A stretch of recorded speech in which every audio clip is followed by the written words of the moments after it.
that the Board of Selectmen approve Jeffrey Livey's claim for benefits pursuant to Connecticut General Statutes 7-433C and authorize the payment of permanent partial disability benefits totaling $61,308 based upon a 15% permanent partial disability rating with a date of maximum medical improvement of August 4, 2011, and that $45,588 of the $61,308 should be paid to Jeffrey Livey as of September 12, 2012, and that the remaining 20 weeks of benefits should be payable on a weekly basis beginning September 19, 2012, until paid in full, and that counsel for the town of Woodbridge, Charles E. Tiernan III, Esquire, the law firm of Lynch, Traub, Keefe, and Aranti, P.C., be authorized to sign a finding and award on behalf of the town of Woodbridge, which acknowledges that the town will provide all benefits applicable under Connecticut General Statute Section 7-433C, including but not limited to the aforementioned permanent partial disability benefit of $61,308. So I entertain a motion to that effect. So moved. Second. Okay, any discussion? All those in favor signify by saying aye. Aye. Opposed? Passes unanimously. I now entertain a motion that the Board of Selectmen approve Frank P. Capiello's claim for benefits pursuant to Connecticut General Statute 7-433C and authorize the payment of permanent partial disability benefits totaling $60,333 based upon a 17.5% permanent partial disability rating with a date of maximum medical improvement of May 23, 2012, and that $10,608 of the $60,332 should be paid to Frank P. Capiello as of September 12, 2012, and that the remaining 75 weeks of benefits should be payable on a weekly basis beginning September 19, 2012, until paid in full, and the counsel for the town of Woodbridge, Charles E. Tiernan III, Esquire, the law firm of Lynch, Traub, Keefe, and Aranti, P.C., be authorized to sign a finding and award on behalf of the town of Woodbridge, which acknowledges that the town will provide all benefits applicable under Connecticut General Statute 7-433C, including but not limited to the aforementioned permanent partial disability benefit of $60,332. So I entertain a motion to that effect. So moved. Second. Any discussion? All those in favor signify by saying aye. Aye. Opposed? Passes unanimously. Thank you, Chuck. Thank you very much. Thank you. The next item on our agenda is the Woodbridge Journal. I don't know if Chris LaTorraca is here. I don't believe he is. No. Okay. All right. So it's not yet 7 o'clock, so we'll go to the Director of Finance and Operations report.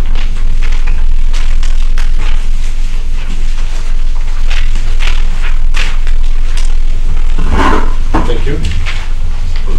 The report you have in front of you is for fiscal year end 2012, and the result of the fiscal year operations is an anticipated surplus of $336,000, which gives us a fund balance projected of a little over $5 million, $5.06 million, and that is 11.75% of our operating budget.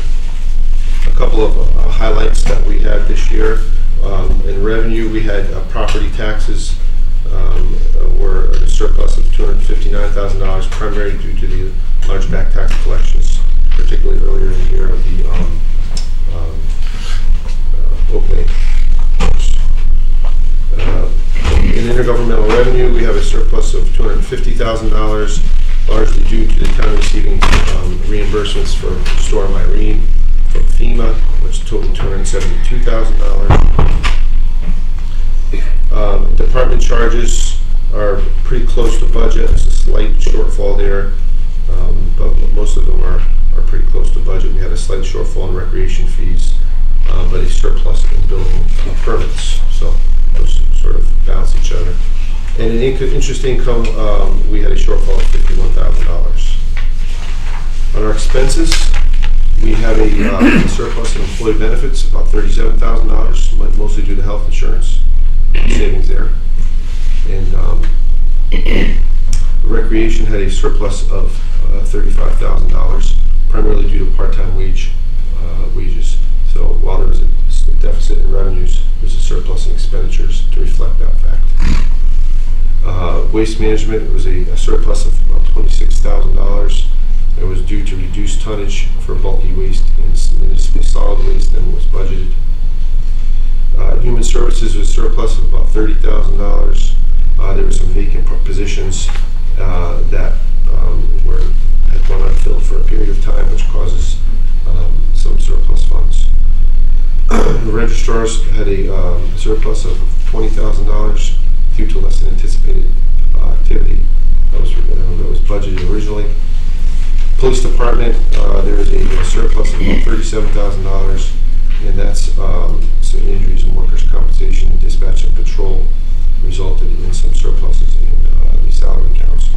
And finally, in Public Works, there was a surplus of about $32,000. There's some funds in some maintenance accounts, some supply accounts in that department. Any questions of Tony on his monthly report? Okay, the next item are tax refunds, and we have a memo from Pat Crisco, tax refunds. There are no personal property refunds this month, no real estate refunds this month. Motor vehicle refunds total $11,797.17, and they are set forth in the memo from Pat Crisco. So I entertain a motion to approve the motor vehicle refunds of $11,797.17. So moved. Second. Any discussion? All those in favor signify by saying aye. Aye. Opposed? Passes unanimously. The next item on our agenda are funding requests. And the first funding request is a line item transfer number 1112-55, $40,785. This is the transfer request to fund the heart hypertension claims that were payable starting this year, but are retroactive to last year. So this is a transfer for last year, and that represents the amounts due and payable in fiscal year 2012. And that's being transferred out of the health insurance account for the Correct. police department? Correct. Okay, I entertain a motion to approve line item transfer number 1112-55, $40,785. So moved. Second. Any discussion? All those in favor signify by saying aye. Aye. Opposed? Passes unanimously. The next line item transfer is number 1213-03, $10,995. This is to transfer funds from the grants line of the operating budget to government access television to purchase equipment, which was explained in the attached letter and is applied for through a grant process from the Area 2 Cable Advisory Council. And there's a memo from Pula Ford dated August 23, 2012 outlining the purchase, is that right? Correct. Okay, so I entertain a motion to approve line item transfer number 1213-03, $10,995. So moved. Second. Any discussion? Just a comment on that. The grant program from the Regional Cable Advisory Council is underwritten by Cablevision subscribers. So anyone watching on government access television should know that their monthly bill helps, comes back to Woodbridge and helps pay for this program. That's good to know, okay? Okay, all those in favor signify by saying aye. Aye. Opposed? Passes unanimously. Next is funding request number 1213-04, $24,800. This is the funding request to begin the remedial action plan for the country club, which was discussed earlier. Okay, so I entertain a motion to approve funding request number 1213-04, $24,800. So moved. Second. Any discussion? All those in favor signify by saying aye. Aye. Opposed? Passes unanimously. Now 7 o'clock, entertain public comments if there are any.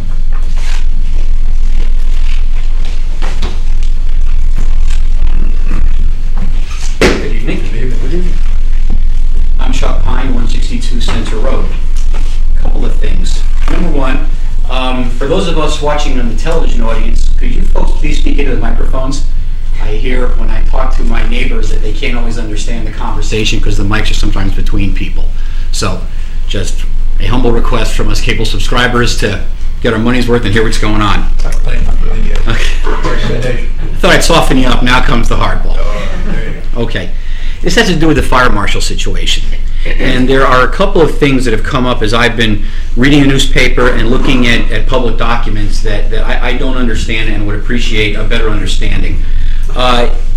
Ed, I'm looking at the letter that you sent to the chief of the, oh, it's right here, of the Fire Commission on the 31st of August. And it says, as a result of my review of the meeting of the July 17th Fire Commission meeting minutes, right, I've become aware of significant issues. Here's what I don't understand. At that meeting on the 17th, our labor consultant was there. And if our labor consultant was there, somebody had to dispatch him to tell him there was an issue with the fire marshal. So if you didn't dispatch him, who from the town hall did? Because he didn't just walk into the room because it was a hot day and they had air conditioning. Somebody had to know that there was an issue with Mike Kavanaugh and the fire marshal. So to say that you became aware of it after reading the July 17th minutes, I don't dispute, but if not you, who knew enough that there was a problem to make sure that Dave Ryan was there? That's my question. It doesn't make sense to me.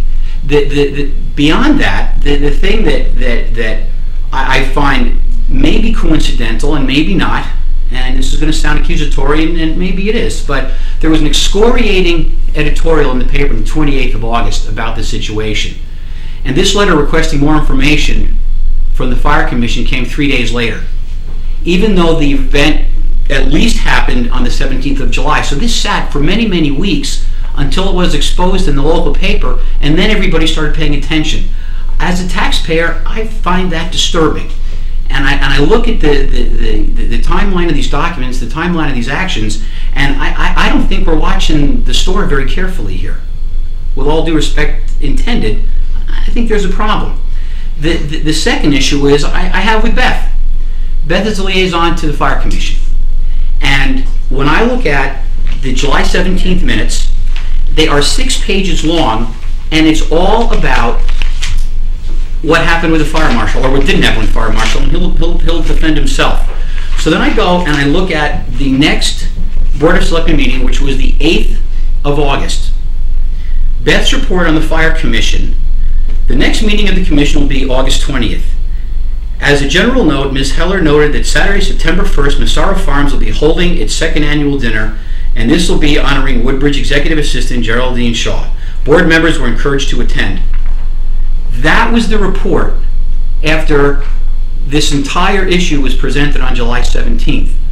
I would suggest that this is probably the biggest issue the Fire Commission's had in a long time. It involves, obviously, a sensitivity of an employee who's been here for a long time, and a job performance thing which could have been done in executive session, but to Mike Kavanaugh's credit, he kept exposed. So what I don't understand is how, after 6 pages of minutes, and this is the only thing that was documented to be talked about, the following report from the liaison doesn't even mention it. I mean, who's minding the store here? This is a lot of money for the town, and I'm not saying Mike isn't without blame. He's going to defend himself next Wednesday. He's a big boy, and that's fine. But I think you, as the town leadership, have an administrative obligation when something like this is exposed to get on top of it very, very quickly. And I see anything but that based on at least what I'm reading in the paper and what I'm picking off the town website. These are all public documents, and none of this makes any sense to me. So I'd love to hear from both Ed and Beth, if it's appropriate, how did we get this far before all this came to light? I mean, this has been going on since the middle of July. Upon review of those minutes of that meeting, I encourage the Fire Commission to thoroughly look into this situation, and that's what they're doing. I get that, but somebody had to know before that meeting on the 17th that there was an issue, because Dave Ryan was dispatched to that meeting. But maybe you ought to address that to Mr. Burt, who's the chairman of the Fire Commission, who has jurisdiction over these issues. So are you telling me that nobody in town hall dispatched Dave to that meeting? You guys didn't know about it? I'm telling you that Dave Ryan was dispatched to that meeting. By whom? By Mr. Burt. By Mr. Burt. Okay, all right, so fine. So and I had spoken to him as well. Okay, but only after the 17th. So you guys really didn't know about this until it hit the minutes on the 17th. Correct. Okay, good, and good for the chairman for tapping Mr. Ryan, because he's a resource for us, and he probably ain't cheap, and this is a sensitive issue. So thank you for that. So Beth, how does this not come up? I apologize. I tried to put my liaison reports together, and my husband had surgery, and it's not an excuse, I agree, but I apologize. Okay. I will report on it tonight. All right, apology Best I accepted, can. and I know there's more to come on that, There will but be. I will I not be at the meeting next Wednesday. I will be out of town. okay, So you'll I have understand to- that, so that too, so, okay. All right, well, thank you for your time and for your responses, I appreciate it. Okay. Any other comments?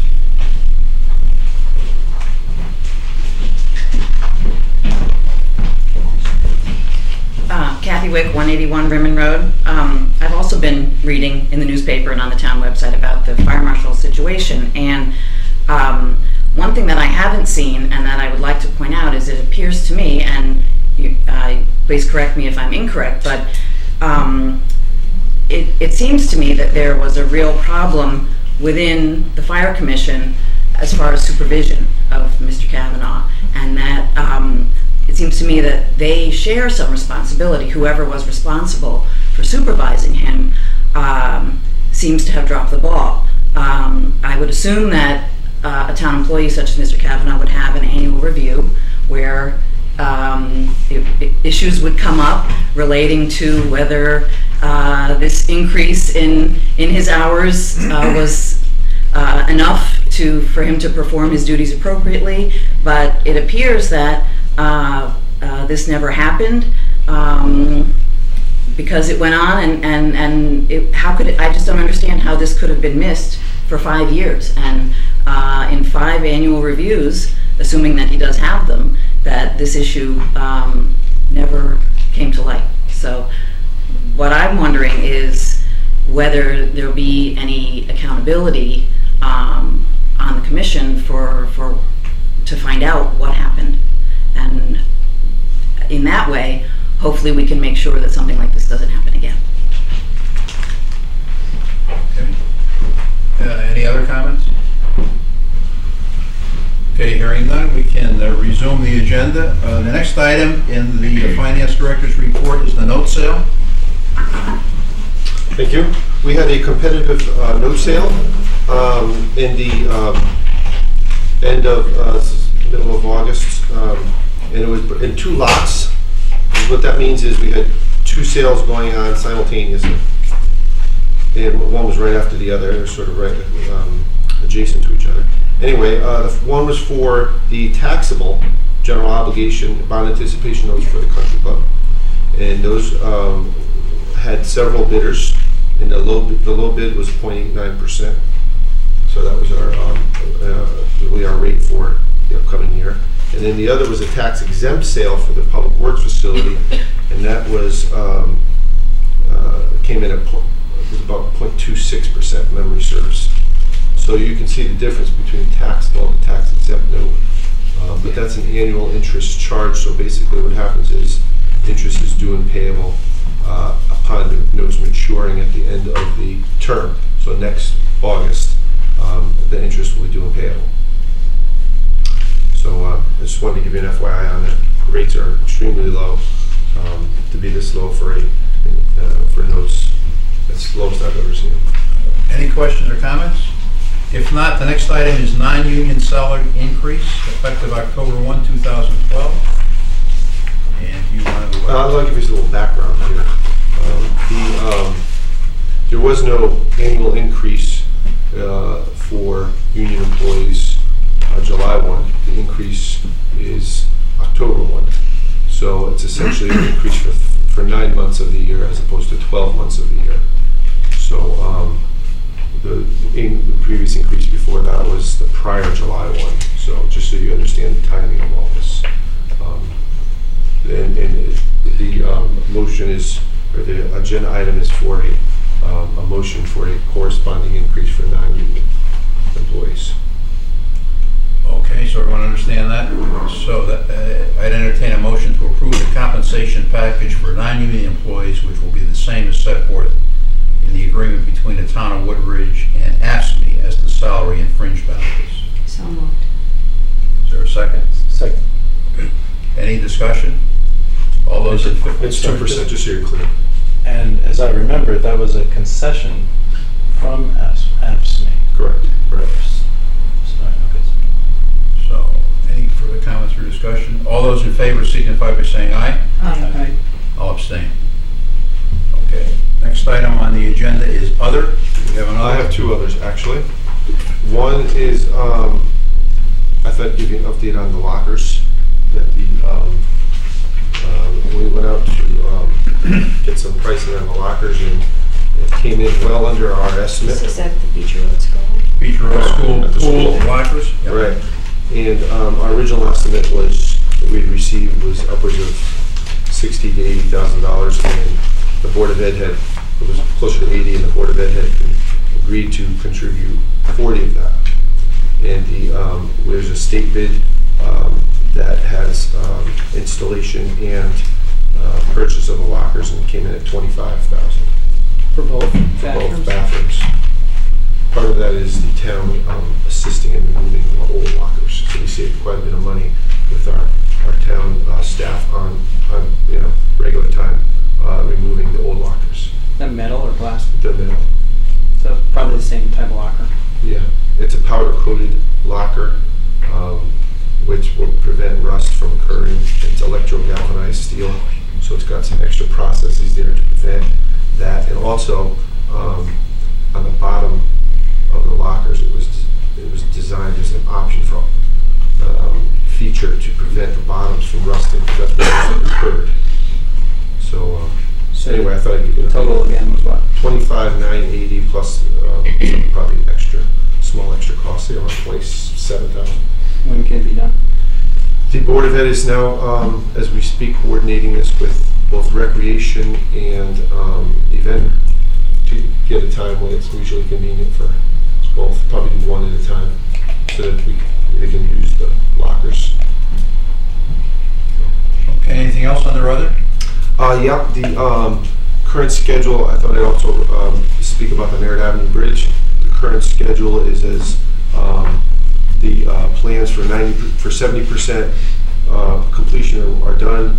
The final documents should be completed shortly. And we're hoping for a winter, as we discussed, bid process, and then the work to start late spring, and hopeful that we'll complete it by the end of next year. By the end of next year. Well, Shortly means in Department of Transportation. It's all in the hands of the state. It's in all hands of the state of Connecticut, So so- we've done all we can do. We fully funded it. The state- Fully funded, and we're waiting for the state to That's deliver. DOT shortly, what Yeah. that means.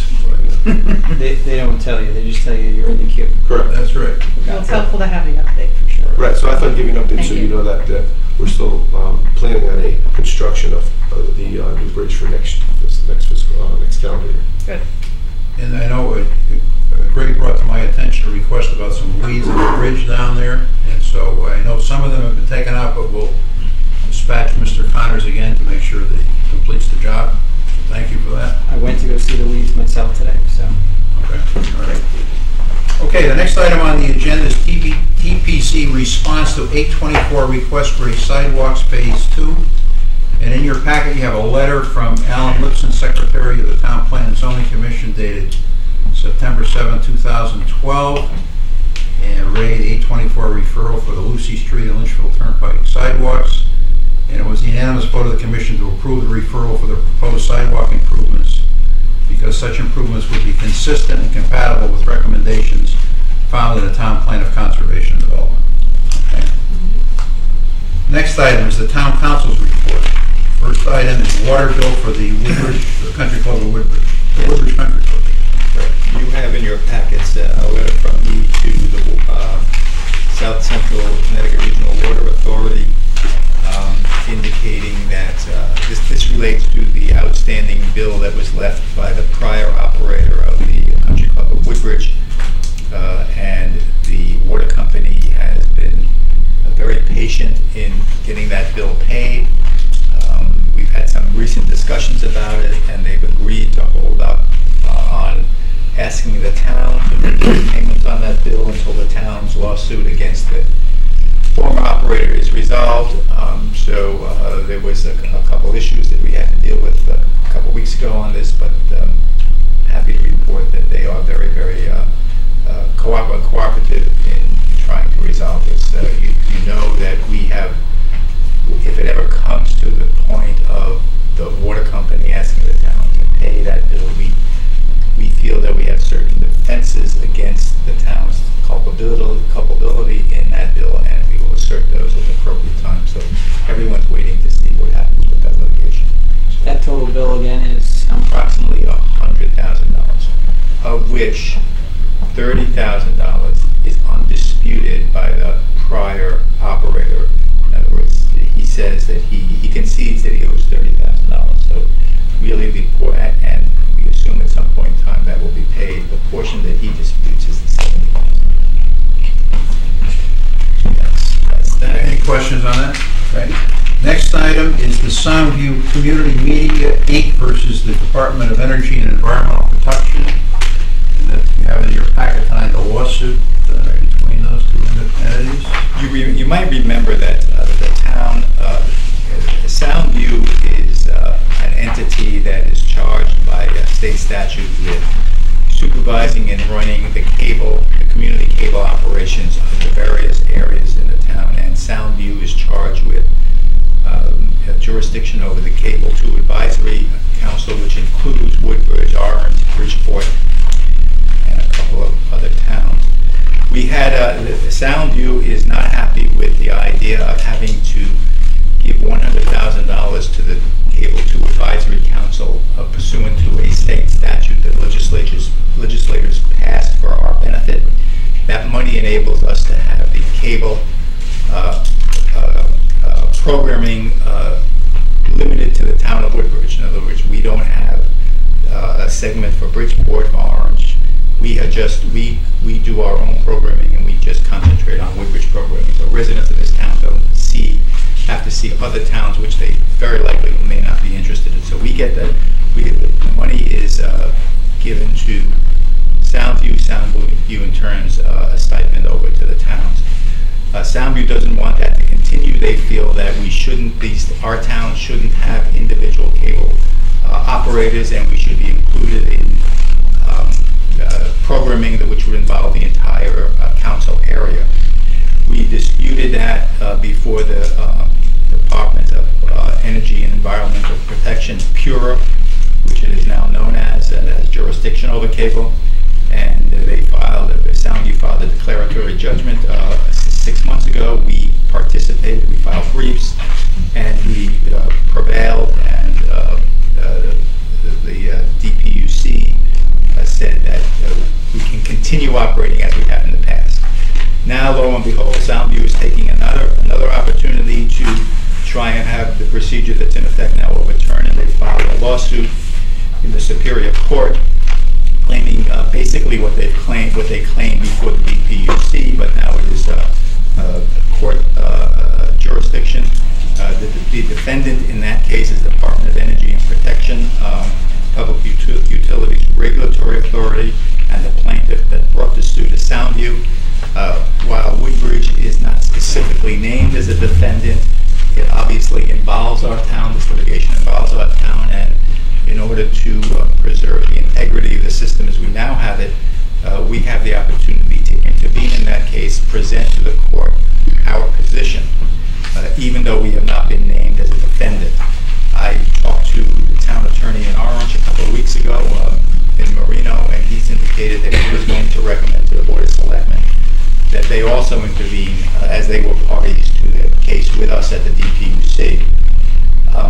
The Attorney General is going to be defending this case because it involves a state agency, Department of Energy and Environmental Protection. So we anticipate if the board approves us intervening and entering an appearance in this case to present Woodbridge's perspective, we anticipate that most of the work will be, most of the legal work would be done by the Attorney General's office, and we will just be able to tag along to keep costs down to a minimum. That's what Vin Marino indicated that he was going to do, and that's my strong preference as well. So accordingly, and with that in mind, I am asking the Board of Selectmen whether we feel we should intervene and present our point of view, and any questions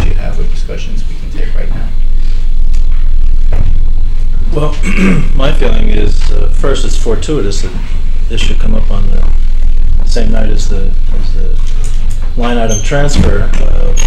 The town has received a $10,000 grant, and Pua has indicated that she can use it for a new switcher. I feel very strongly that the town should become an intervener in this case.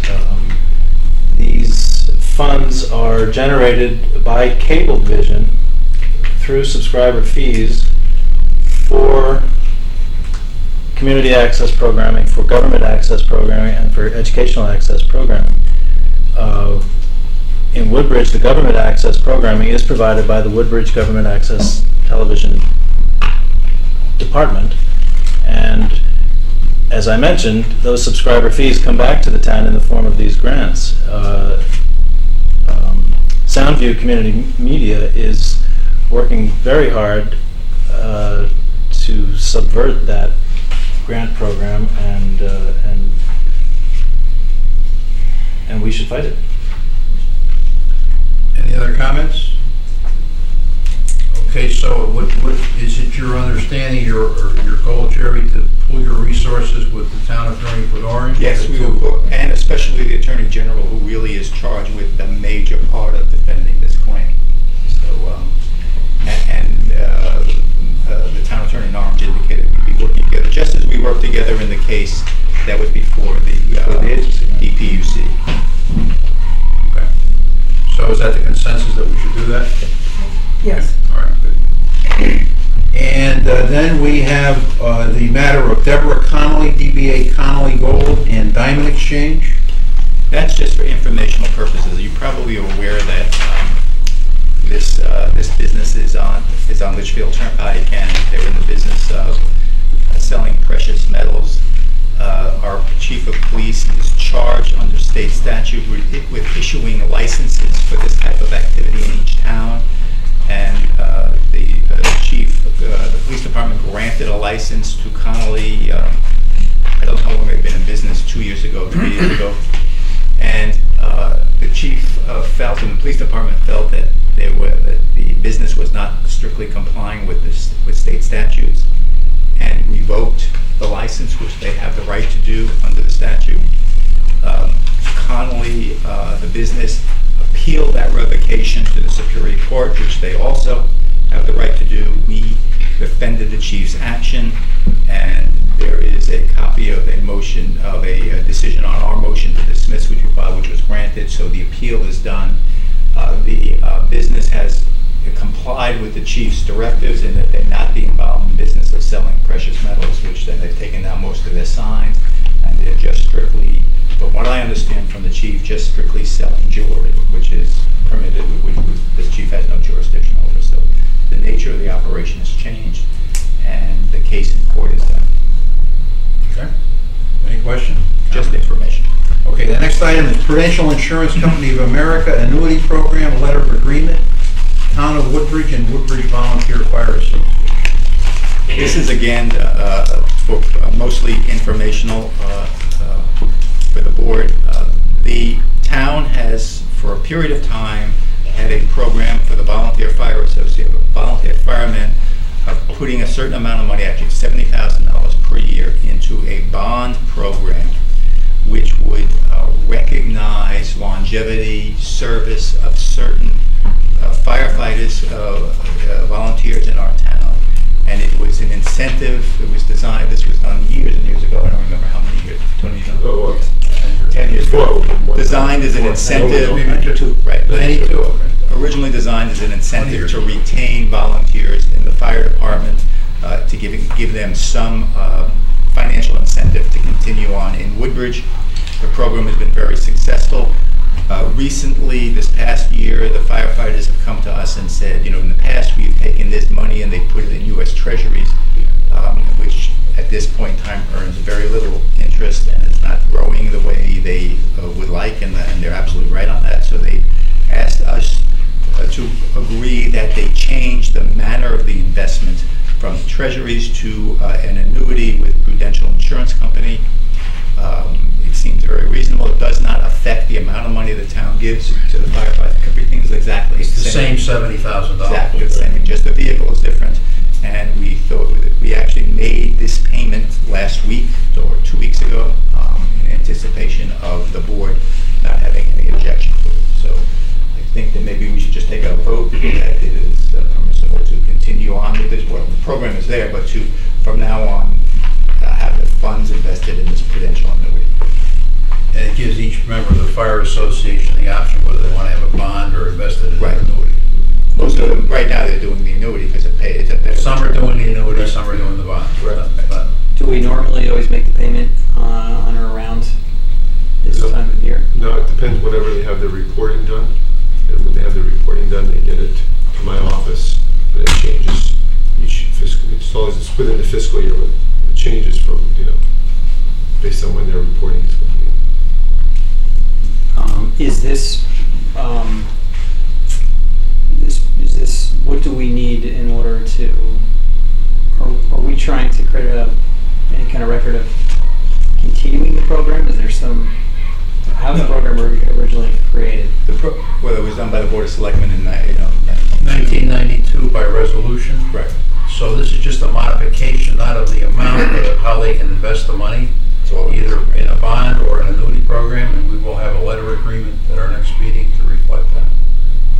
But we just want the board to know, to acknowledge that the vehicle, the investment vehicle is changed, is actually not changed, but they've added this prudential investment, and perhaps, and I would like to see if you just take a vote approving that change tonight. And then I will have, hopefully by the next meeting, a 3-party agreement to be signed by the Fire Association, Prudential, and the town, just evidencing this additional investment vehicle. Why did we have to pay him last week? Because there was this program, actually, it's a good question. The Prudential program that the volunteers found out about had a very large incentive if the money, not a large, but it was a 6% bonus if the money was invested by August 31st. So each individual firefighter that chose to do the Prudential investment would have gotten several $100s just for choosing the annuity, and they didn't want to miss that, and we felt that was a very reasonable request.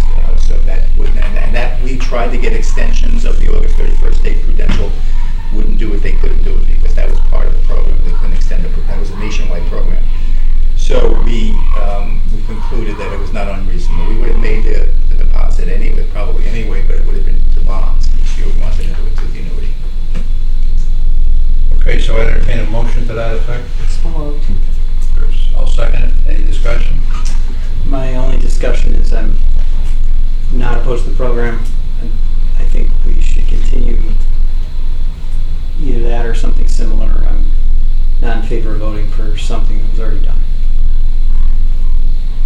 It's, well, a little unorthodox, I guess, to be voting for something after the fact, but I have no objection to providing this option and helping them grow the fund. So It just gives them another option to invest this money. I That's all. understand that, and I have no objection to that. So, okay. Any further comments? All those in favor signify by saying aye. Aye. Opposed? 5-1. 4-1. Okay, the next item on the agenda, is there any other? No, nothing other. Ordinance Committee report. The Ordinance Committee met this afternoon, and we reviewed some revisions to the noise ordinance to allow the chief of police to allow for a waiver of the noise ordinance for certain life cycle events, such as weddings, bar mitzvahs, communions, things of that nature. And the committee has recommended that we submit that proposed revisions to the noise ordinance for a public hearing at our meeting on October 12, 2012. Okay, so I entertain a motion to that effect. So moved. Second?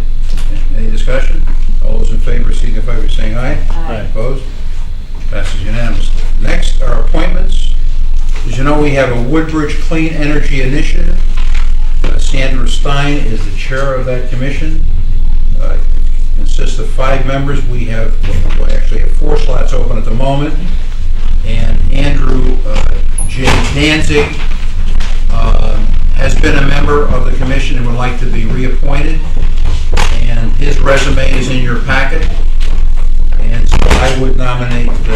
Danzig to continue as a member of the Woodbridge Clean Energy Initiative. I'll second it. Okay, any discussion? All those in favor signify by saying aye. Aye. Opposed? Now, we have 3 slots open, so we're open for recommendations to serve on that. The next item under appointments is alternate representative to the Quinnipiac Valley Health District to June 30th, 2015. Again, we're open for suggestions for that position. Next item is the town clerk's report, and I entertain a motion to approve the town clerk's report. So moved. Second. Any discussion? All those in favor signify by saying aye. Aye. Opposed? Passes unanimously. Next are our minutes, the first of which is a public hearing on the proposed ordinance to establish a golf authority held on November 9, 2011. I'd entertain a motion to approve those minutes. So moved. Second. Any discussion? One thing, on page 6, it's Louisa Cunningham, not Lisa. 1, 2, 3rd paragraph. I think it's, oh yeah, You're right. Louisa. Louisa, right. Oh, it's Louisa? Yeah, Louisa. right. Any other comments? Okay, not entertain a motion to, well, I guess we Yeah, we have did one. that. All those in favor signify by saying aye. Aye. Opposed? Passes unanimously. The next minutes are of the special meeting of the Board of Selectmen on December 6, 2011. I entertain a motion to approve those minutes. So moved. Second. Any discussion? All those in favor signify by saying aye. Aye. Opposed? Passes unanimously. And finally, the minutes of the Board of Selectmen regular meeting on August 8, 2012. I entertain a motion to approve those minutes. So moved. Second.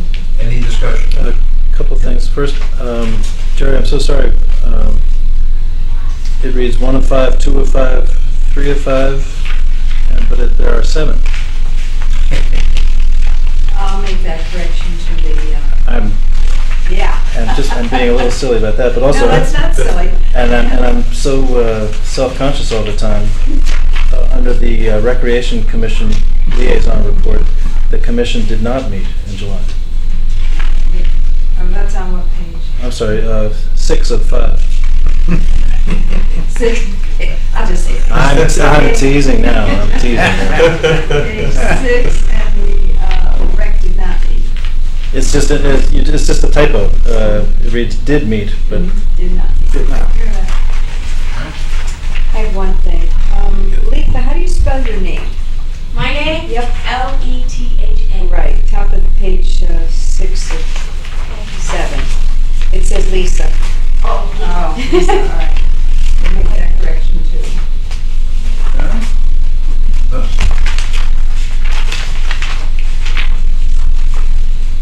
Okay, next item is the first selectmen's report. There's a flu clinic on October 1, 2012 at the Senior Center from 3:30 to 6:30 p.m.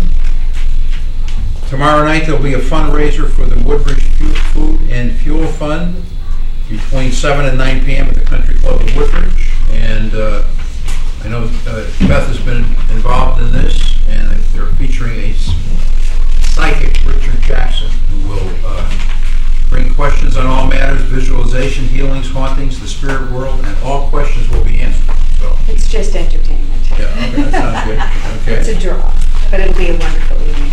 And- Hope you all come. Good. And then we've received the Heart Safety Community Renewal Approval. As you can see in a letter from the State of Connecticut Department of Health, August 28, 2012. We received a certificate to that effect.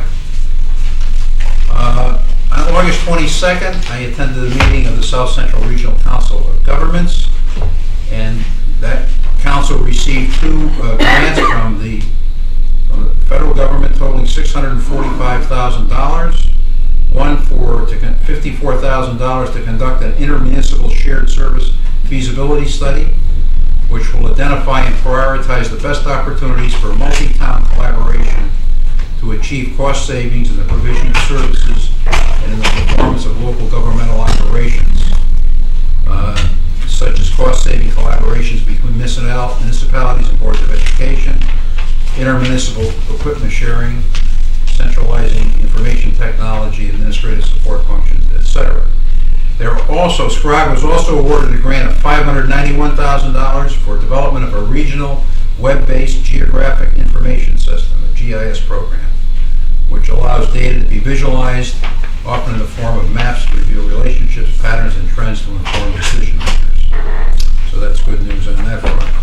On September 4th, there was a joint meeting of the Economic Development Commission and the Town Plan and Zoning Commission to hear the report of Professor Alan Plattis of the Yale School of Design for suggestions to improve the Woodbridge Business District Development Plan and revisions to that. There was a good give and take between the Planning and Zoning Commission and the Economic Development Commission. They plan to work together on going forward, and there'll be certain revisions made to that plan, and that'll be submitted to the Board of Selectmen for approval, hopefully within the next month or so. On September 7th, we had a meeting with the UI microgrid with representatives of UI. Woodbridge has been chosen along with Stratford as a pilot project for a backup energy supply to the town center campus and Amity High School in the event of another hurricane or storm. This program is in the design phase. There's an open question as to how the financing will be achieved. It's expected for this project in Woodbridge to cost about $5 million. There are state funds available, and we will be pursuing that along with UI as they improve on the design. As you know, we now have a number of newspapers in Woodbridge. The Woodbridge Town News, the Woodbridge Journal, the Bethwood Patch, the Bethwood News. Have I left anything out? Well, anyway. And you have in your packet, or you should have in your packet, or should have received a list of all of those newspapers with the contact people, dates of publication, and so we urge you to make use of that in all the town boards and commissions. And if you haven't got that, we'll get it to you. Okay. In your packet, there's a resolution recognizing September as Leukemia, Lymphoma, and Myeloma Month. And last but not least, on September 1st, I attended the Massaro Farm dinner along with Beth and Susan and many other Woodbridge residents, totaling about 170. I think most of them were Woodbridge residents, at which time Jerry Shaw was honored for her 37 years of dedicated service to the town of Woodbridge. It was a very nice event. It doubled in size from last year, probably because Jerry was being honored. And it was a very enjoyable evening. Jerry Meyer was there as well. I was there. So, that's my report. Next is the administrative officer's report. Yes, sir. This will be our last meeting prior to the 23rd of September, which is the date of the Civil War commemoration. That's Sunday. I've seen it publicized as starting at 12. In reality, we're going to assemble and begin the march at 12:30. That will take place at Amity High School. We have gotten tremendous support from both Beecher and Amity High, but specifically Beecher. We had the good fortune to attend the ice cream social where I was in the costume that I'm supposed to wear on that date, and we handed out some nice little tags. And I've never seen that much enthusiasm among the parents as we had that day. It was a fantastic event. So I'm hoping that we get a really good turnout. We do have a preliminary, which Mr. Sheehy will see tomorrow. We have a meeting with Dr. Ahrens, who's the chairman. And this is a preliminary copy of the program. We're going to have 300 programs available. That's what we're hoping we get that many people. Some old timers are involved. Frank Poster will be playing taps, for instance, which he's done with the Veterans Day and Memorial Day over the years. And just keep your fingers crossed that it doesn't rain on the 23rd, because there is no rain date. So, but that is coming along, and it will be very good. The other thing that we need to know is that the natural gas is flowing at Beecher High School, in the main school for the boiler room, and also in the kitchen. The maintenance shop has not been hooked up yet, but operations they're doing, and they will be getting the gas line into the field house as well. So that was another successful one.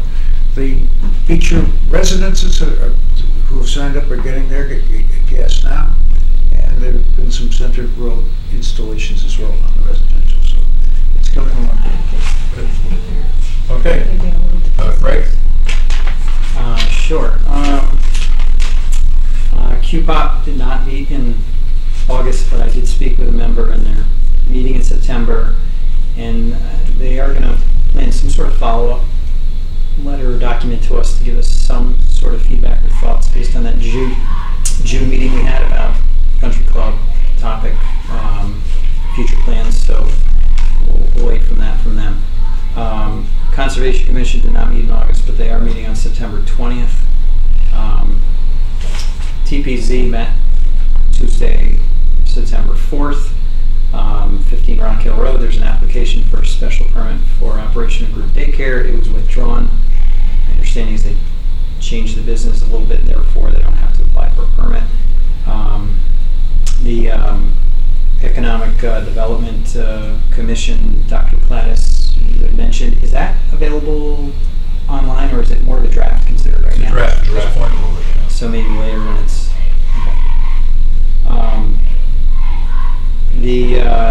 they are making continued progress, TPZ, on updating the town plan. So they've had it on their agenda several times. They're chipping away at it. They have a special meeting on the 20th of this month. So steady progress. That's good to see.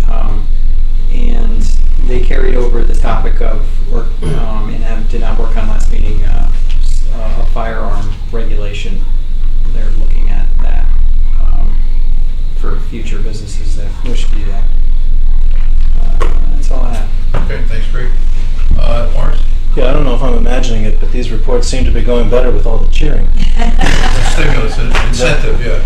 It makes me a little nervous. Push it back, way back. The former cheerleader. Pretty good. All sounds familiar.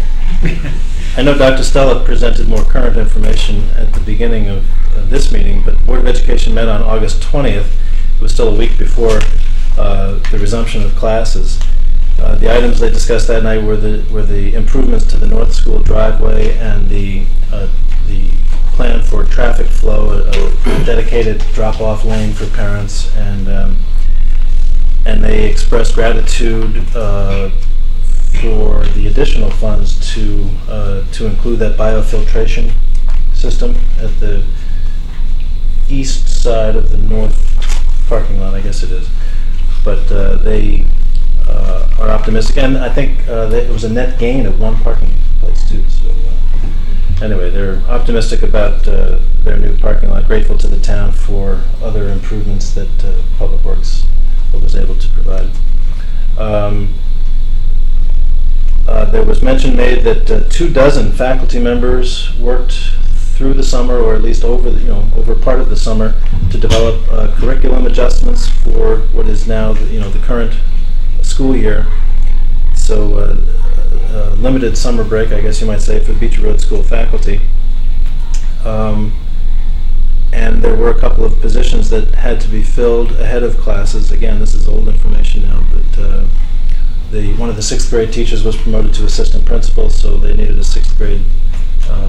they needed a new teacher for the 6th grade team, and there was a vacancy too, I think, in the 5th grade team, and they were able to bring back a former Beecher Road School teacher, so that was a smooth transition. The Recreation Commission met a week later on Monday the 27th, and I guess one of the biggest things there, there's a $25,000 grant, and I think it received final approval from the Bond Commission. The preference or the recommendation from the Recreation Commission will be to use that for irrigation at the West River Fields, and I don't know if that has come to you yet, but As we've received a letter of notification. Right. yeah. So It'll be on the agenda. given the For October. Right. yeah, so given the grant, the restrictions on that grant, and I know the lockers, they're going to be very pleased the next time to know that the lockers, that there's so much progress on new lockers. There was some discussion of the renovation of the former firehouse. When the town gets to that, they want to be sure to have a hand in that, I guess, to I review. have an update for you. Okay, so we'll We hear met more last from you. night. Yeah, we'll hear more from you Yep. about that then. And then the last thing, and it again dovetails with the Human Services Commission and the food and fuel fund that will benefit from this event tomorrow night. Ed, the Woodbridge Road Race is scheduled for the first Saturday in October every year. This year it's October 6th, and runners can, I think there's a 1 mile. The fun run and there's a 5 mile run? Yeah, is it 1 mile and 5 miles? I guess what it is. But again, proceeds for that, or some of the proceeds anyway, benefit the town's food and fuel funds. So everyone should make a note of Saturday, October 6th. And again, that's a collaborative thing. It's the Recreation Commission, it's Human Services, the fire department gets involved. It's a terrific community event to benefit a community program. So that's it. Thanks. Okay, thanks, Mark. There's one topic you mentioned. I was just wondering on the Beecher parking lot. Is there any way we can somehow suggest? I don't know if like police, fire department, and the administration can somehow get together for a better solution when there's a large event there. Tomorrow morning, we're meeting with the Okay. superintendent of schools, the chief of police, and the fire chief to work out a resolution of that problem, so hopefully it doesn't happen again. Okay. It's great because they have these wonderful events like the ice cream social, and then they end sometimes with everyone running to their cars to avoid a ticket. And I think my understanding, I talked to the fire chief, I happen to park up on the grass, not in the... Out in the fire lane. So you get a Right. ticket? So I didn't have a ticket. I'm not sure that was the right or the wrong thing to do, but he's told me if you're not in the fire lane, and there is a lot of grass, and the reality is we're going to have those events, so I think you got to let people park in the grass, even though it gets chaotic on the grass. And there's some boulders down there. Maybe we could just move those. Those boulders were recently put there. Anyway, Okay. that sounds great. We're talking about it tomorrow morning, yep, okay. Susan? I've attended Country Club of Woodbridge meetings, but since they were here to report, I'm not going to repeat it. The library commission did not meet in August. They met this week, however. In September, I guess they're working with Tony on humidity in the building. Right, Humidity is not a good thing in the library. right. Todd reported on the fact that one library has had an actual occurrence, one library in the state has had an actual occurrence of bed bugs, and another one is on alert. Woodbridge does not have bed bugs, but it's somewhat alarming. People need to be aware. They think the culprit is that people borrow DVDs from the library and they watch the DVDs in bed. And then when they close the case up, I didn't want to go there. Anyway, so, okay, there's that. I woke up when he mentioned that, by the way. Anyway, the meeting room at the library has this wonderful Civil War exhibit up. So if you are part of the September 23rd event, or even if you're just wandering by, it's really just a wonderful exhibit. And I gather they're going to have it open after the parade for people to stop by for an hour or so and take a Library's look going at to be it. open on Sunday at 1:30 till about 3:30. Okay. To accommodate that and other things. The Woodbridge resident and author Roya Hakakian, I hope I'm pronouncing her name correctly, is going to be delivering the annual Purvis Lecture on October 15th at 7 p.m. at the library. The commission voted to have holiday closings at 4:30 on the Wednesday before Thanksgiving, Christmas Eve, and New Year's Eve, subject to discussions with Town Hall and whatever Town Hall is going to do for the rest of the employees. So that might change, but as a matter of, they certainly will be closing at least by 4:30 on those nights. Todd mentioned that he is escalating a professional development and conference attendance plan over the next 5 years, which everybody seems to be very excited about. The library has lifted their ban of buying and stocking Random House ebooks. You might remember a few meetings ago they banned them because Random House is involved in a price fixing was possibly involved in one of the price-fixing issues that the Department of Justice is pursuing, but it turns out they're not part of the DOJ lawsuit. So Woodbridge is back on board with them. The library is going to be introducing a Blu-ray connection slowly but surely starting November 1st. I do not know how bed bugs feel about the cases for the Blu-ray. The library also, which I didn't know this, the library offers Nook and Kindle training. If you have a Lions, a Woodbridge library card, and it's part of the regional system, if you have that library card, you can actually get training on your Nook or your Kindle by the library. Who knew, right? And the next meeting is Tuesday, November 9th. Is that a humidity thing related to the bed bugs thing, or are you saying No, no? absolutely not. Humidity problem? You say The humidity HVAC problem has to do system? with the HVAC system. It's been a long-standing problem that they've been dealing with ever since we built the library. Correct. Correct? And it's Correct. always, they've never been able to achieve the right balance. So it's been one of these long-standing issues they've been dealing with. And to go to the library report, these two pictures here are part of John Stewart's display. Right, that's part of the He collection. had originally wanted to have them in the aisle, but Mrs. Shaw thought it was a good idea to put them in here so that they didn't get run into and/or people get hurt. So Right. that's why they're here, and that's why they're on the camera. Right. Okay, Beth? Okay, I'll speak into the microphone. Definitely. Okay, they did change the August Fire Commission meeting to Monday, September 10th. And I also had a Human Services Commission meeting, so I decided to go to the Fire Commission meeting. And I won't remind you again about Warm Hearts, Warm Homes, because we've had enough of that, but hopefully everyone will be there. Silent auction, guest speaker, good food and drink. On September 10th, I did attend the Board of Fire Commissioners meeting. The first item, they had scheduled an executive session, and Mr. Kavanaugh again chose to make it open session.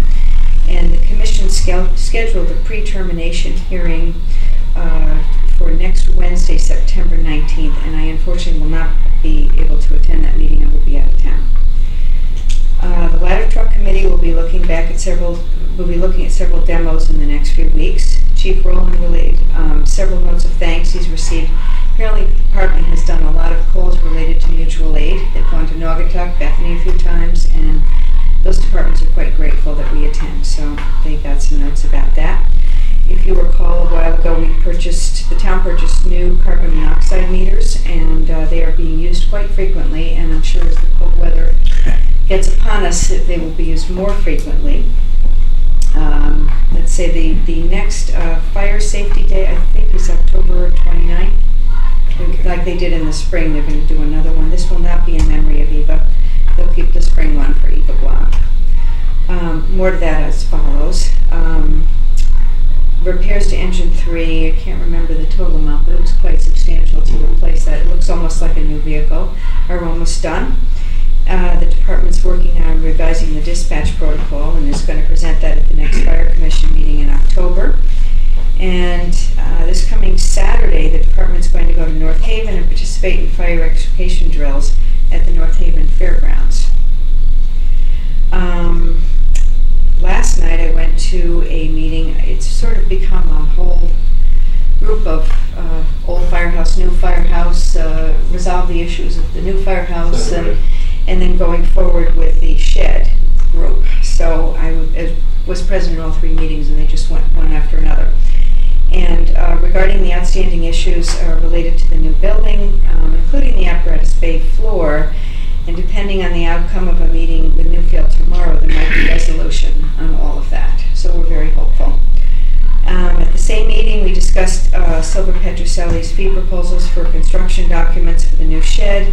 And I think that proposal, I don't know if you've heard from Dwight yet, but he's planning to call you, and that will probably be on the agenda for the October Selectmen meeting. And we reviewed the last part of this. We reviewed the architect's proposal for Phase 2 of the old firehouse, and these will be presented to the Recreation Commission at their next meeting. Johnny A. has not been able to attend our meetings, so we're going to present it to the whole commission. Dwight is a member of the Recreation Commission, I believe, right? So he'll bring that to you. And then I guess after that, it's going to come to the Board of Selectmen for our look-see. It looks good. And the next meeting of Human Services is on 10/1, and Fire Commission is on 10/15. on the 19th already determined as far as it'll be executive session or public? Well, that'll be up to Mr. Kavanaugh. Okay. So far, he's selected to have all of them.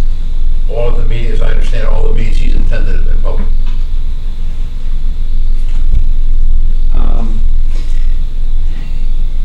Can we just slightly cover what has occurred with the fire marshal topic? Just because I've had a lot of residents call me, and I feel like I have had a lot of angry people, and we haven't talked about it as a board at all. Well, this is a matter, this is sort of a quasi-judicial proceeding that's being undertaken here for a hearing as to his termination. It's a pre-termination hearing. So I think that has to be addressed in that forum. And then as a result of whatever happens there, we can, if necessary, look at that situation. But prior to that, I don't think that's appropriate to get into that kind of discussion when there is a hearing as to his termination. There's some pretty detailed minutes from the 17th, and that's. Oh, you can have those, sure. I mean, I read those. I get it. I've read those. One of the things that one particular resident called me and asked me is there any other people who don't have timesheets that are handed in or something like that? And how do I provide some assurance that that's not possible in another department or whatever? What's the procedure? Timesheets? I mean, not everyone hands in a timesheet, right? Correct. Or everyone does. Yeah.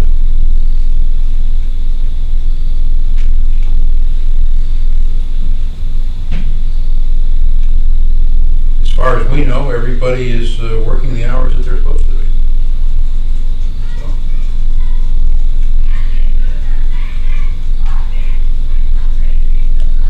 They're gonna be hoarse tonight. Anything else? I'd just like to say, I'm going to try and get to the event tomorrow night, the psychic, to find out whether or not we will have an extension of the gas lines in Woodbridge. Because I can tell you right now, the gas company's not letting us know. So I'm hoping the psychic has some information to that effect. Yeah, we should get a pretty good forecast for the 23rd. But I do have one question. Are there provisions on this board to revisit an agenda item from the current meeting? Where I work, a member on the prevailing side can move to reconsider. There's no provision to prevent it, so you can do it. Well, then I would move we reconsider item 9E because I would like to change my vote.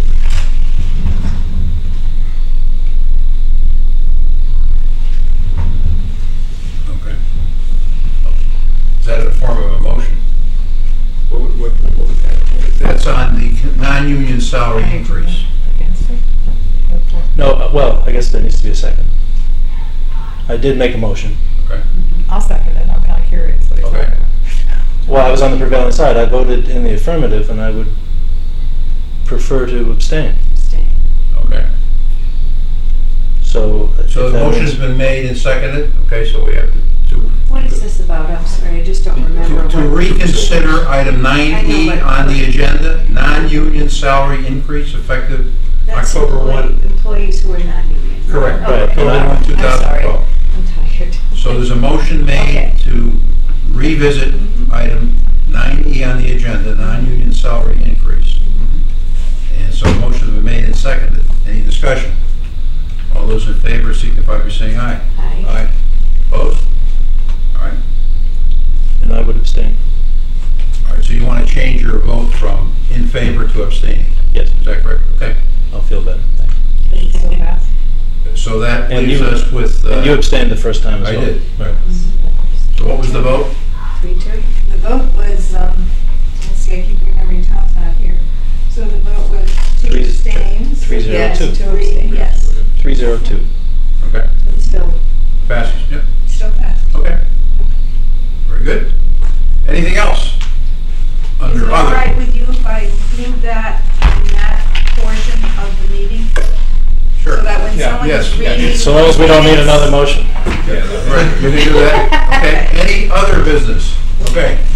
So we next meet on October 12th, I believe. Okay, so we'll see you then. I'll entertain a motion to adjourn. So moved. Is there a second? I'll second. Any discussion? All those in favor signify by saying